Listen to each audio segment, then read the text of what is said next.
Hello, this is Angela Toucan, one of the Pollies over at the Lilypad. It's January and it's our month of challenges, a new challenge every day. And the challenge for the 22nd of January is to create a scrapbooking page, which is a large photo with a pop out to emphasize a particular area. So I thought it would be fun to use this page from our trip to the zoo and use the pop-up to bring the focus onto this little elephant. I have absolutely loads of photos of elephants, and those will be a second page, but for the challenge it's one big photo with the pop out. So for my big photo, I thought I would use these templates by Fiddle Designs. She sells at the Lilypad, and the template set is called the Centre of Attention. So I'm going to go with this template.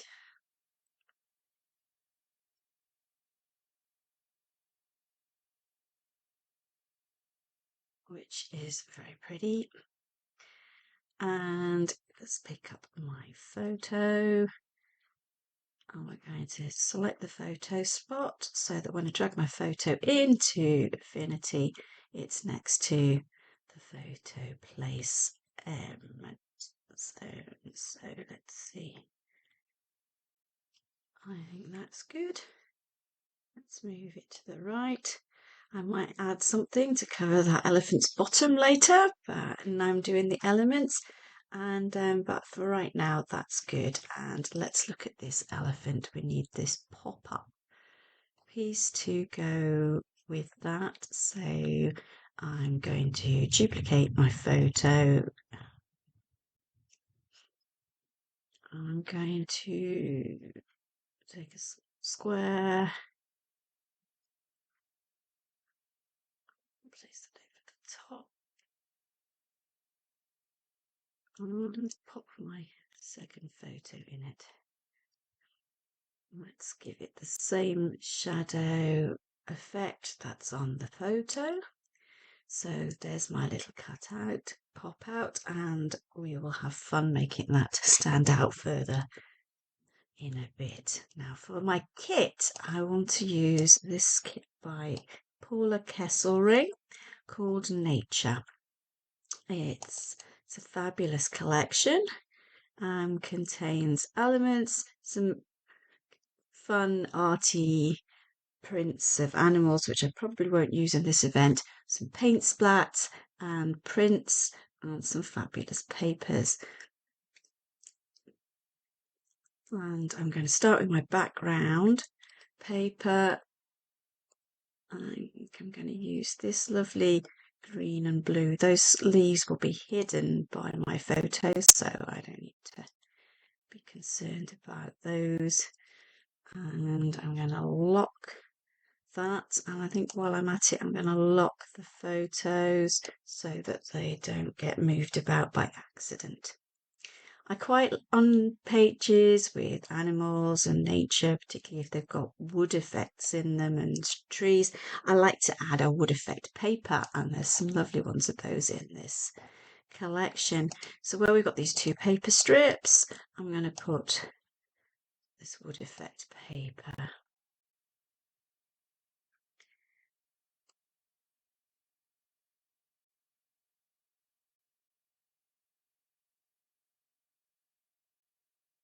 Now I'm going to look at all these leaf shapes that Fiddle has in her template, and in the extras pack we've got some lovely different leaf shapes. I think I'm going to use this one. So just bringing that in, and I'll start over on this side. You put that one there, and we'll give it the same shadow and as the leaf in the template, and delete the template leaf. And pop another one down here, but maybe a bit smaller.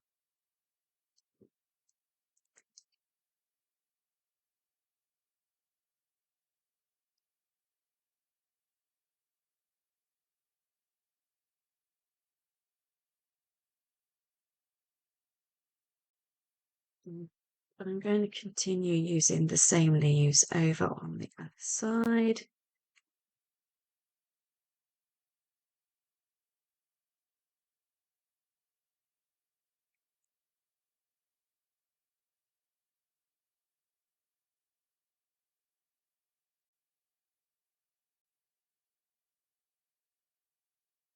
But for this one here, I think I want to add one of the ones that's got a little bit of paint on it. Just so it's a little bit different.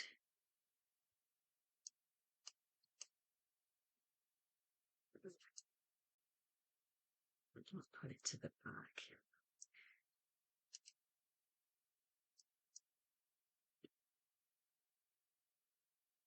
We've got these lovely big flower pieces here and here. So there's one flower in this kit, which I will pop into place in that area there, giving it the same shadow, and deleting the pieces for the flower in the template. Let's copy that over here. But a bit smaller.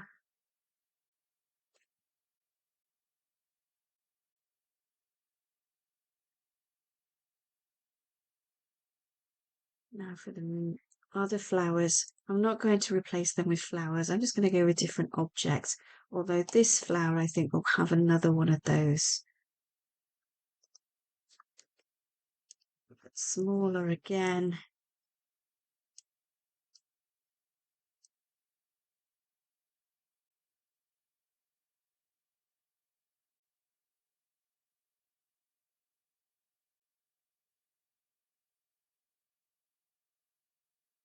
In this kit, we have this piece of wood. So where this flower is here, I'm just going to insert a piece of wood. And I want that to replace not just that flower, but this really.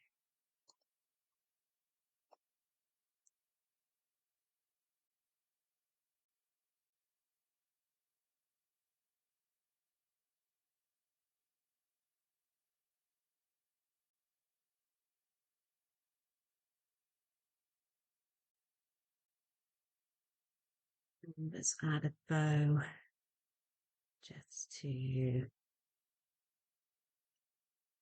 make it look a bit more pretty. This kit has some buttons in it, and it also has some coins and some rings. So I thought it would be fun to put a coin where this big one is here. I know it's not an elephant coin, but it's a coin with animals on it. So it kind of goes with the whole zoo vibe. And for this one here, let's pop this ring.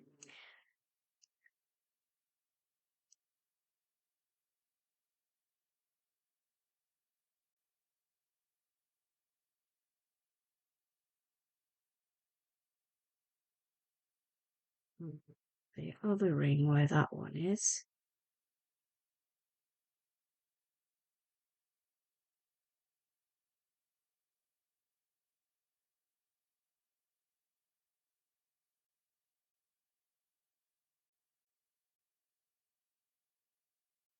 And now for some buttons. So the blue and the red might be a bit too bold, and as it's right next to a yellow flower, we'll go with brown. Taking shadow from the template, and here I think for this larger flare we'll go for the yellow button.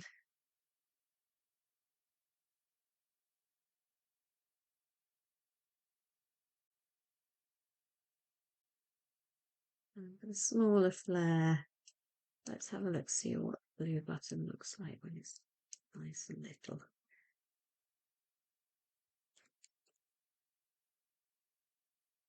And that's okay. And I think we'll put one of those little blue buttons where that small flare is up there too.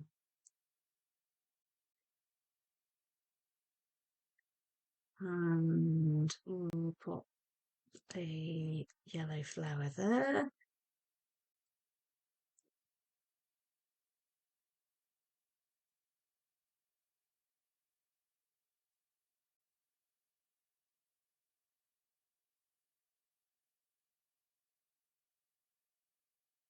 And a brown button.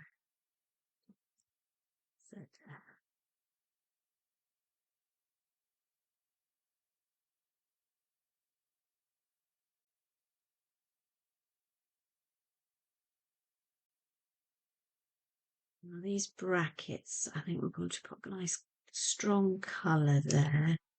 Let's see this blue.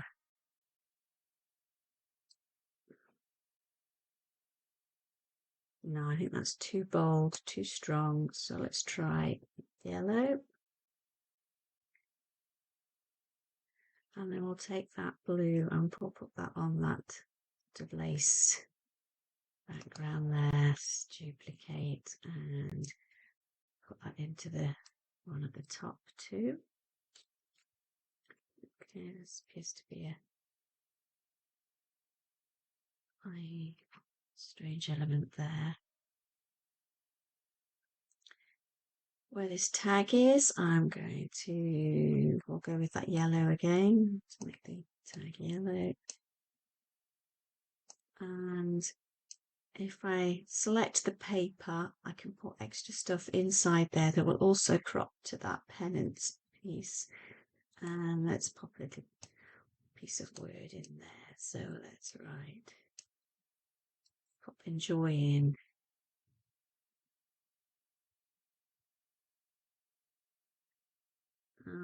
Play with the blending mode a bit.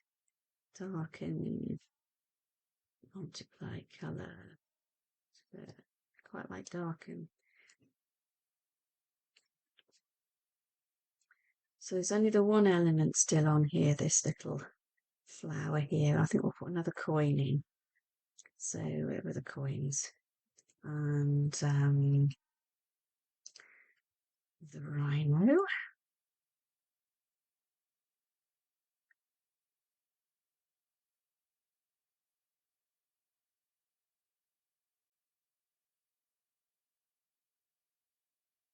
I quite like that. That's really pretty. So let's go back to this little elephant and make it stand out. So if we put a mat behind it,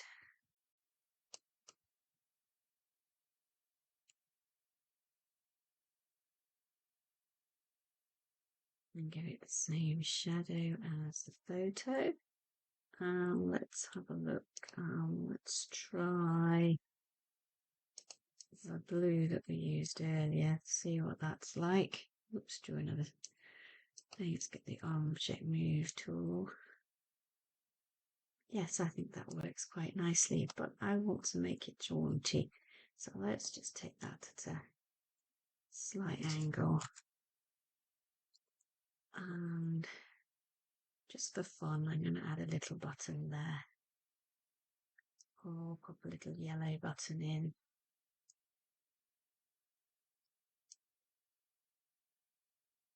Make it quite small.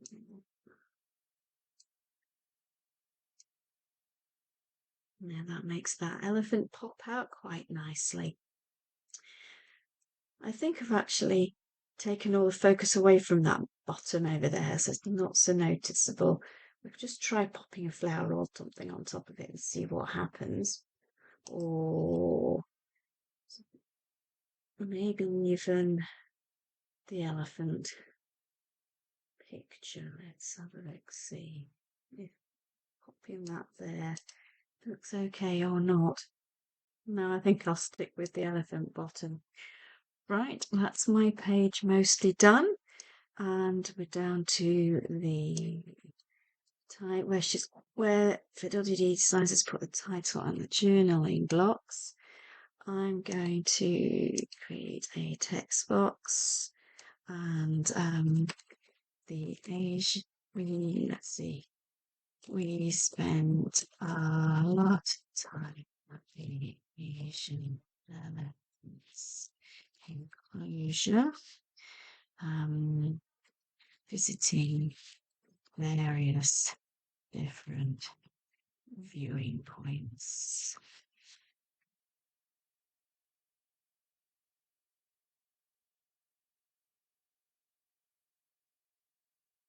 Now, because I'm using Affinity Publisher, I can use text wrapping. So I'm going to select this leaf and I'm going to go to the text wrapping icon and ask it to wrap tight. And same with this leaf, wrap tight. And I'm going to move to central my text. Have it this color, but with the blending mode, set to linear burn. Let's take that down so my text doesn't float, and have a little look at some fonts. One of my favorites is the Jennifer J by Heather Joyce, and she sells her fonts at the Lilypad too. Let's go for a bigger font so we can see more of that. There, I like that. This is going to do great. Thank you very much for watching. I'd love to see you, and if you create anything using this technique, I'd love to see it too. Bye.